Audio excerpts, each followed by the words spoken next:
Bueno, señores, saludos, buenos días. Las excusas, salimos tarde porque cometimos el error de, señores, a pasar un poco para ver cómo estaba la dinámica del proceso de votaciones en la universidad, que ustedes saben que se está realizando las votaciones en el día de hoy, unas votaciones que, como hemos dicho en otras ocasiones, ha concitado un interés impresionante. Y bueno, ¿cuál es el problema? El problema es la salida, cuando tú estás allí con estas fiestas que hay de la integración, ¿no?, de todos los que están ahí para ejercer su derecho al voto en la universidad. Me parece que hasta este momento un proceso que se está dando con mucha tranquilidad, pero con mucho entusiasmo, con algunas medidas que se han tomado, es decir, que las personas, por ejemplo, que están ahí, aunque hayan ejercido su voto, si salen no pueden volver a entrar, razón por la que mi compañero en el día de hoy no nos acompaña. Yo me quedé un poco también atrapada en medio de esa dinámica y de ese interés concitado. Vamos a ver, la suerte está echada, como decíamos en el día de ayer. Son dos candidatos que están terteando por la dirección de la Universidad Autónoma de Santo Domingo. En el caso del señor Edith Trudis Beltrán ya había aspirado en en 2 ocasiones, esta es la tercera ocasión, con un buen currícula los dos. Sin embargo, como hemos dicho y lo hemos dicho de manera franca, abierta, las preferencias que tenemos es porque creemos que puede ser quien facilite más lo que necesita la universidad en este momento es el doctor Jorge Asjana David. Y aunque en mi caso, no en el caso de Fernando, que es maestro, es docente en la universidad, no voto, pues sí invitar a las personas que nos siguen, los cercanos, los que sí pueden hacerlo, todavía hasta este momento, para que lo hagan por el señor David, Jorge Asjana David. Pero mientras tanto, decir eso sí que transcurre todo muy tranquilo, con mucho interés, por supuesto, concitado dentro de la familia universitaria. Tratar un tema en el día de hoy que también, óyeme, ha un poco revolucionario, ha causado mucha indignación respecto a lo que es el comportamiento de nuestro Congreso, que a veces a uno le da la impresión como que tú estás frente a mercachifles de la política con ropas de honorables. Claro, de honorables para ocupar curules, porque se dan las situaciones más insólitas que tú no sabes de dónde son sacadas en medio de la virulencia y la necesidad de que muchos proyectos de ley que están ahí, que están en la mesa, que están conscientemente más o menos abandonados, no se les pone un dedo. Sin embargo, hay otros que, como si fuese magia, lo sacan debajo de la manga, lo aprueban con una facilidad pasmosa que deja a la gente, azorado, que es como si fueran palos acechados, como los ladrones cuando van sigilosamente a procurarse algo que no es suyo. Así, si es que vale la comparación. Por ejemplo, aquí ustedes ven las informaciones, lo que nos hablan hoy de las retenciones que se le tenían a personas que después de dejar prácticamente la vida en el controversial tema de la seguridad social en República Dominicana, lo que tú has podido ahorrar después de mucho trabajo, quiénes lo manejan y cómo lo retienen y qué hacen con ese dinero tuyo. Eso significa que hace mucho tiempo y se está presionando desde abajo, porque parece que no hay otra forma de hacerlo, para que la ley 8701 sobre la seguridad social sea modificada. Requiere urgente modificación porque es como si esa ley se hubiese creado, señores, para que primero, cuando se estaban promoviendo, y lo recuerdo perfectamente porque en ese tiempo estaba en mis labores de reportera, el ejercicio que se hacía cuando se iba a conocer la ley de seguridad social era como para que nadie lo entendiera. Y ahora yo entiendo por qué ese afán, ¿no?, de que no se entendiera qué era el impacto que iba a tener. Y ese impacto, por supuesto, lo tenemos nosotros con el tema de las AFP, con el tema de las ARS, con las limitaciones que tenemos y que en definitiva lo que nos muestran es que la salud nuestra, la salud y por lo que nosotros pagamos simplemente están manejados por la banca. que por encima de cualquier cosa lo que le preocupa es su negocio, el crecimiento económico, el manejo de engrosar lo que nosotros hemos ahorrado durante toda la vida para entonces ellos hacer negocios. Ahora lo podemos entender perfectamente. Por tanto, es urgente que la modificación a la ley 8701 se haga. Sin embargo, eso no es una preocupación del Congreso de la República. Pero tampoco es una preocupación del Congreso de la República el hecho de que aquí el país durante tanto tiempo se desbordó y salió a las calles y marchó hablando de corrupción, hablando de impunidad y por supuesto de recuperar lo robado. Pero ¿qué resulta? Para recuperar lo robado tenemos que tener un instrumento jurídico, un instrumento legal, y ese instrumento legal se llama la Ley de Extinción de Dominio, que da vueltas y vueltas en el Congreso y que tampoco parece ser una preocupación de nuestros legisladores. Por más que se presiona, por más que se habla cíclicamente a través de los medios de comunicación sobre el conocimiento de esta ley que va mucho más allá de los casos de corrupción que se han estado investigando, que se les está dando seguimiento, que han sido instrumentados, que mantienen a personas incluso cumpliendo medidas de coerción, que hoy también tenemos informaciones en ese sentido respecto al caso Coral, los acuerdos que se hicieron con aquel señor, ustedes recuerdan de esa bomba de la Avenida España que devolvió, y es parte de lo que se establece legalmente, cerca de 18 millones pudo recuperar en base a acuerdos que se hizo para que esta persona sea excluida del expediente, por ejemplo. Pero no todo se puede manejar de esa forma. Se necesita ese instrumento que se llama la Ley de Extinción de Dominio para que a mucha gente que incluso con el lavado de activos, con dinero tomado del erario público de manera con engaños, con argucias, ¿no?, con corrupción, con robo, con dolo, que es lo que ha ocurrido.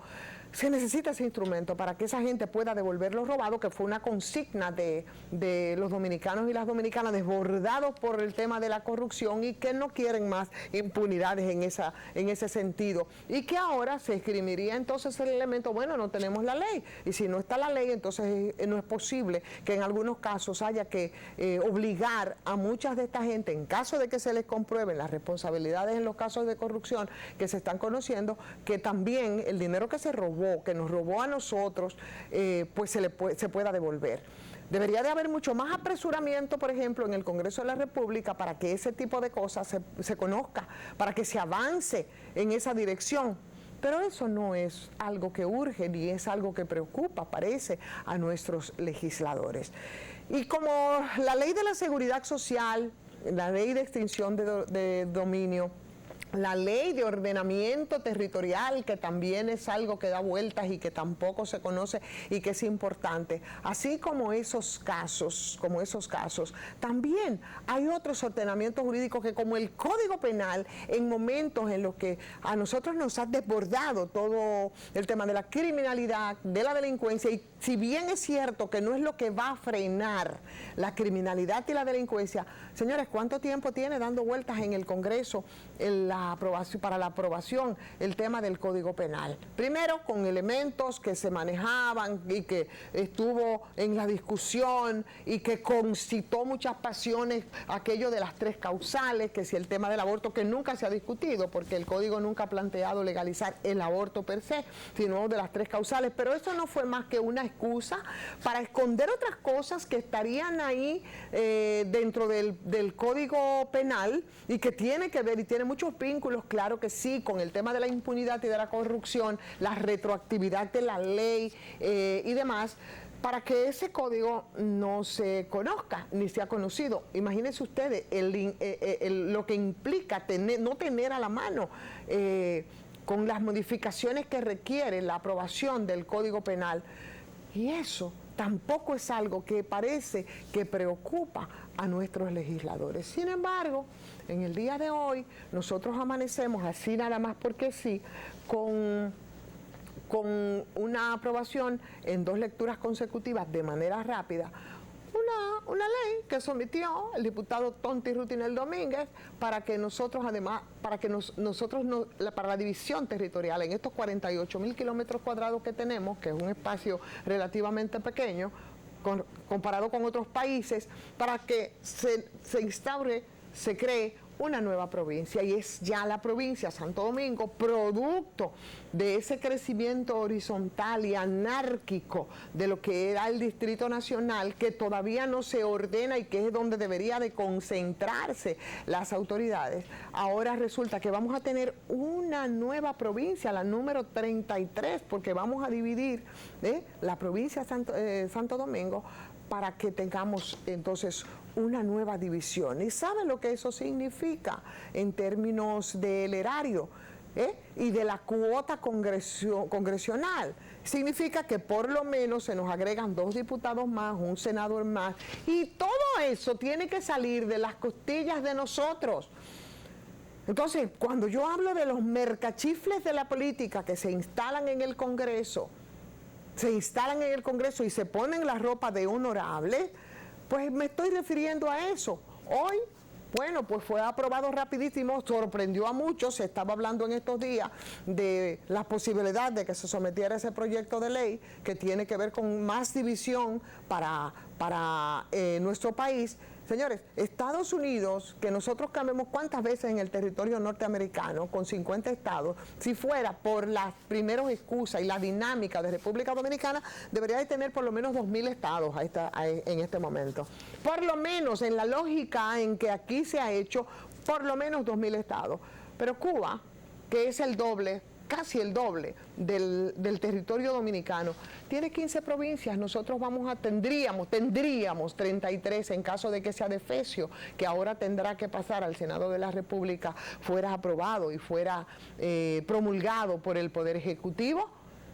Y así como eso, tú te pones a hacer una evaluación de las divisiones que se dan en otros países de América Latina para no salir de la región, y lo que ocurre aquí, dividido con 80 pedacitos, con todas sus burocracias, con todas sus deficiencias, que no funcionan los que tenemos en términos de los servicios, y nos podemos quedar en incluso la misma provincia Santo Domingo, donde no funciona de manera adecuada ni el servicio de agua, ni el servicio de energía eléctrica, ni la salud funciona adecuadamente, ni funciona el tema educativo. O sea, tenemos tantas deficiencias que bien podríamos nosotros concentrarnos en dinamizar e impulsar que todas esas débiles instituciones que no permiten el avance de esas comunidades, pudiéramos concentrar todos los esfuerzos en poder desarrollarnos en esta dirección, pero no.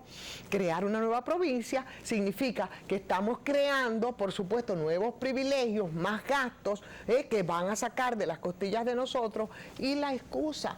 ¿Cuál es el estudio, por ejemplo, de factibilidad? ¿Cuáles son los estudios que se han hecho en la presentación de ese nuevo proyecto que tan alegremente conocieron y tan rápidamente se conoció en el día de ayer y se aprobó en 2 lecturas consecutivas en el Congreso de la República? ¿Ustedes leyeron todas las motivaciones, todas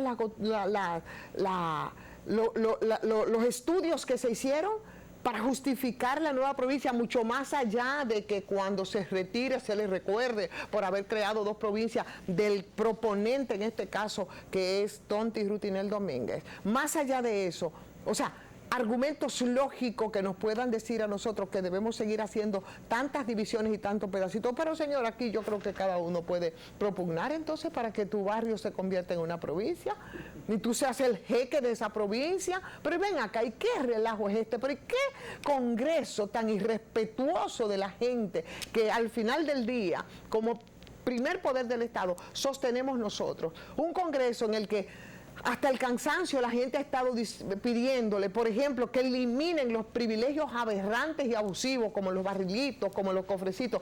También van a incluirnos nuevos cofrecitos y nuevos barrilitos que pagamos nosotros.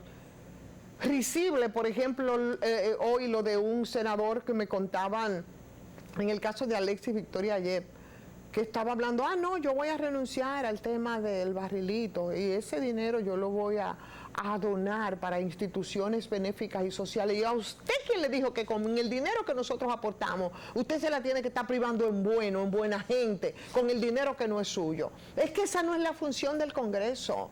La función del Congreso es la de legislar, hacer leyes, pero leyes que realmente impacten en la gente. Y por supuesto su papel de fiscalizador de los recursos de todos nosotros, que se les olvida esas funciones.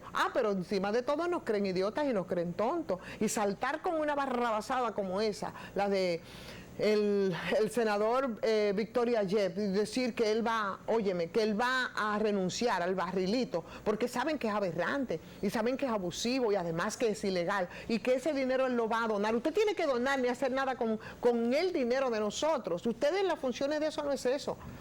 Ahora, si usted quiere invertir y donar e impulsar iniciativas sociales con el dinero suyo, usted tiene toda la libertad de hacerlo, pero con el mío usted no va a hacer clientelismo, ni va a hacer política barata, y encima de eso quieren además que se les reconozca, se les reconozca como personas que se preocupan por la comunidad. ¿Se dan cuenta cuando todavía no superamos esa parte? Y que ahora nos hablen de nuevas divisiones de las provincias, porque el señor Tonti Rutinel quiere que se les recuerde por haber dividido en cuantos pedacitos este peñasco insular, que a veces no quiere que nos refiramos así, en este solar alusado donde, las señores, cualquier cosa puede suceder. Y eso es parte de lo que sucedió en el día de hoy. Eso es bastante irritante, y lo único que nos queda es apostar, ¿verdad?, a que el Senado de la República no apruebe un adefesio de ese tipo. Hubo una gran mayoría. Fueron contados con los dedos los diputados que estuvieron en contra de esa propuesta tan descabellada como la de dividirnos aún más, señores. Pero ven acá, y es que ¿en qué estamos pensando nosotros en este país? ¿Cómo es que pretendemos nosotros avanzar? Porque sabemos lo que eso implica. Eso es más recursos, y más recursos del que nos van a sacar a nosotros, que no nos devuelven de ninguna manera. Vamos a la pausa, señores. Venimos de una vez.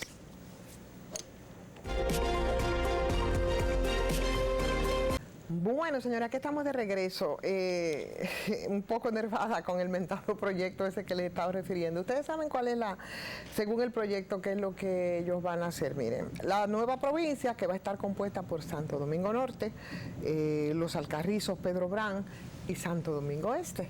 Entonces, sería Santo Domingo Oeste, ¿no? El municipio, Pedro Brán y Santo Domingo Oeste, que sería el municipio cabecera de la nueva provincia. Entonces, quedarían Santo Domingo Este, Guerra, Boca Chica, La Caleta, como la provincia de Santo Domingo. Eso sería lo que conformaría, según el proyecto aprobado ayer. Y obviamente, pues el Distrito Nacional, ¿no?, que sería parte de la provincia de Santo Domingo. Y aunque alguna gente, ¿verdad?, de los que dicen ellos que fueron los propulsores y que los estaban solicitando, les pueda resultar maravillosa la idea, señores, nada más pónganse a calcular que eso mínimo va a implicar 2 diputados, un senador, instituciones provinciales que habrá que levantar, instituciones independientes, por supuesto, y como son independientes, son instituciones con presupuesto independiente,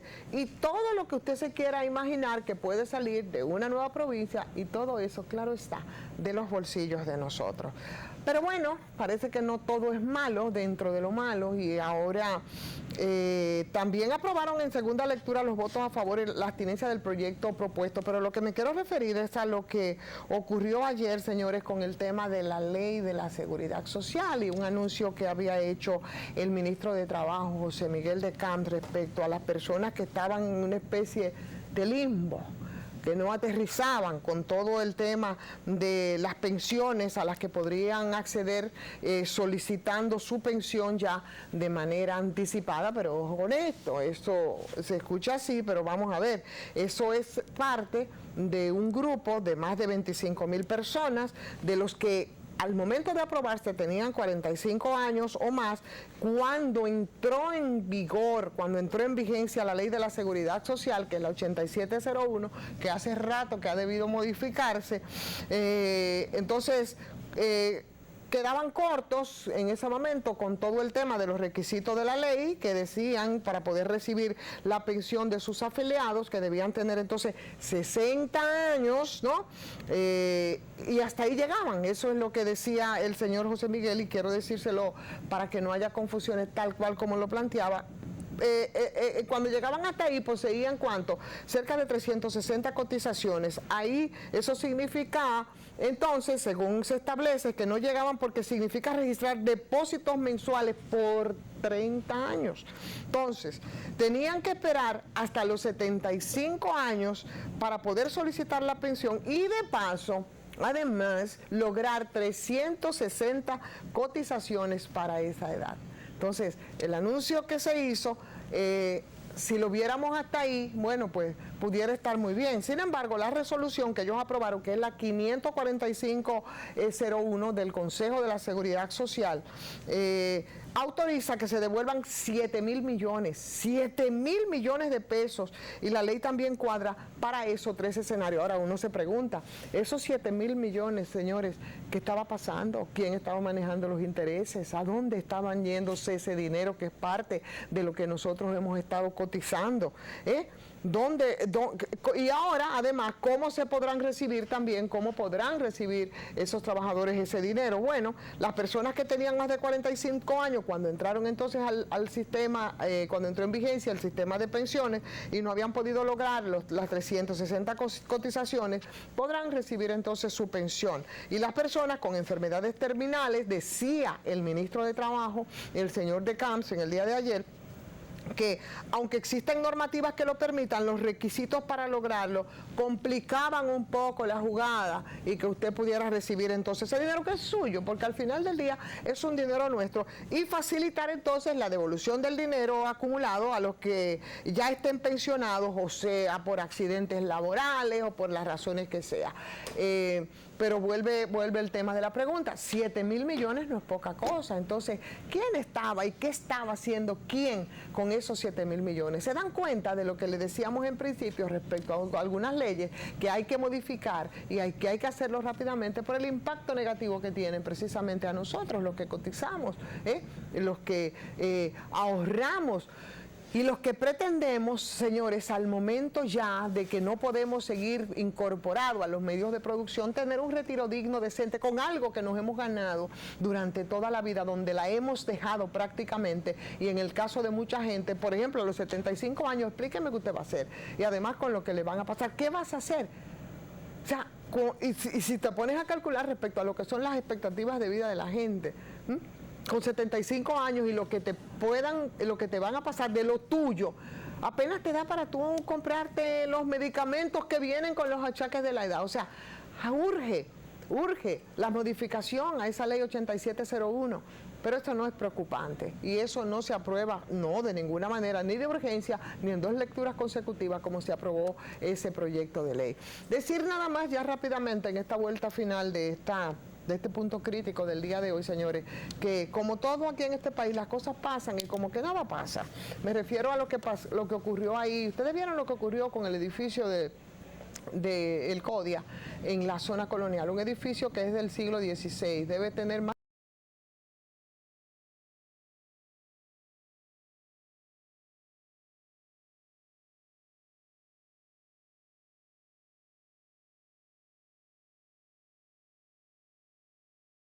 las que no se afecten esas estructuras colonial, patrimonio de la humanidad y que debemos preservar. ¿Qué ocurrió en el CODIA? Una construcción al lado para un hotel boutique, donde evidentemente que se violaron los protocolos que deben primar para que se hagan ese tipo de excavaciones y de construcciones. ¿Qué ha pasado? Bueno, hemos visto en todo momento al presidente del CODIA y la presidenta, la directiva del CODIA, hablar de que no fue que se derrumbó el CODIA completo, no, fue solo una área, no debió ni una micra del CODIA derribarse. ¿Qué debería de ocurrir ahora? Bueno, seguir y en base a los procedimientos, señores, indagar cómo fue que se violaron, porque no es la primera vez que se hace. Ahora se notó más porque le ha llevado un pedazo al CODIA, una estructura emblemática como esta, Primero, esa carta de no gestión de patrimonio cultural que debe estar vigilante y que tiene que cumplir con todo el rigor antes de dar esa autorización, porque prácticamente esa es la autorización. Después, eso tiene que pasar entonces al ayuntamiento, que tiene que otorgar un permiso de uso de suelo para que esas construcciones se puedan levantar en el espacio donde se pretenden levantar. Y de ahí para allá toda una retahíla de reglamentos que deben cumplirse, que yo pienso que ahora en esta coyuntura, después de lo que ocurrió en el CODIA, debería procurar, si se actuó ahí con la documentación correcta, con los pasos que debían de darse para levantar ese tipo de construcciones, porque lo otro, señores, es que vamos entonces a acabar y a destruir eso que es un patrimonio, y que, señor, debemos preservar, como ocurre con todos los países del mundo en sus viejas ciudades. Aquí, nuestra zona colonial, la verdad no ha tenido la atención en estos casos. Yo me reía mucho como con una amiga que decía, que bueno, el CODIA, que institucionalmente hace mucho que está derribada, ahora también derriban el edificio. Pero vamos a evitarnos esto y vamos a tratar de establecer responsabilidades, ¿no? En este caso, si no se cumplió con el rigor que implica levantar alguna estructura sin que eso implique destruir, señores, eso que es un patrimonio de la humanidad. Agradecerles hoy la compañía en este punto crítico, pedir excusas de nuevo porque empezamos bastante tarde, ya dijimos las razones.